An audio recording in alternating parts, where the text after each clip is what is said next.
दोस्तों assessment year 2024-25 के लिए आईटीआर भरने की अंतिम तारीख 31 जुलाई 2024 नज़दीक आ चुकी है।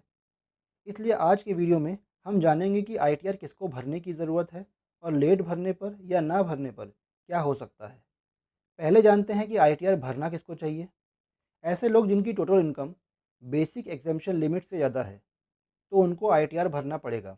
जैसे जिनकी उम्र 60 साल से कम है उन्हें ओल्ड टैक्स रिजीम में 2.5 लाख रुपए की लिमिट और न्यू टैक्स रिजीम में 3 लाख रुपए की लिमिट से ज़्यादा की इनकम होने पर आईटीआर भरना होगा। जिनकी उम्र 60 साल से 80 साल के बीच है उन्हें दोनों ही टैक्स रिजीम में 3 लाख रुपए की लिमिट से ज़्यादा की इनकम होने पर आईटीआर भरना होगा। जिनकी उम्र 80 साल से ज़्यादा है उन्हें ओल्ड टैक्स रिजीम में 5 लाख रुपए की लिमिट और न्यू टैक्स रिजीम में 3 लाख रुपए की लिमिट से ज़्यादा की इनकम होने पर आईटीआर भरना होगा। हालांकि ऐसे भी केसेस हैं जहां टोटल इनकम भले ही एग्जेम्पशन लिमिट से कम हो तब भी आपको आईटीआर भरना पड़ सकता है। जैसे अगर आपके पास एक या एक से ज़्यादा बैंक खातों में एनुअल सेविंग्स 50 लाख रुपए से ज़्यादा है तो आपको आईटीआर भरना होगा। अगर आप फाइनेंशियल ईयर में एक या एक से ज़्यादा करंट अकाउंट में 1 करोड़ रुपए या उससे ज़्यादा जमा करते हैं तो आपको आईटीआर भरना होगा। अगर आपके बिजनेस का एनुअल सेल्स टर्नओवर 60 लाख रुपयों से ज़्यादा है तो आपको आईटीआर भरना होगा। अगर आपकी फाइनेंशियल ईयर में प्रोफेशनल इनकम 10 लाख रुपयों से ज़्यादा है तो आपको आईटीआर भरना होगा।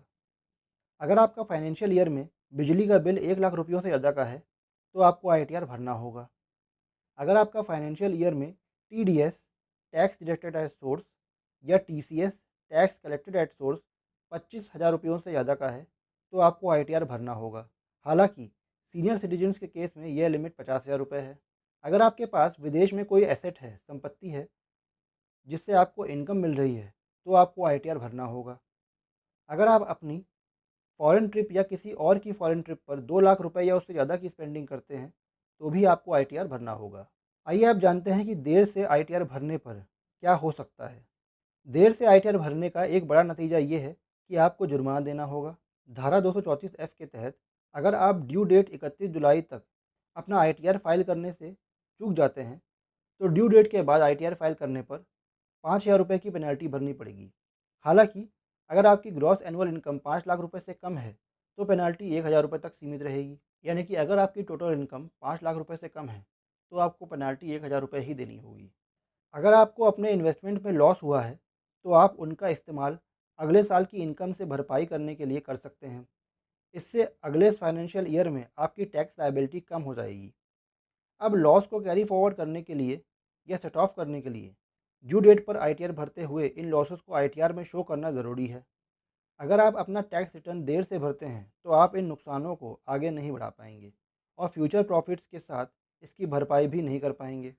हालांकि हाउस प्रॉपर्टी से जुड़े नुकसान को आप आगे बढ़ा सकते हैं।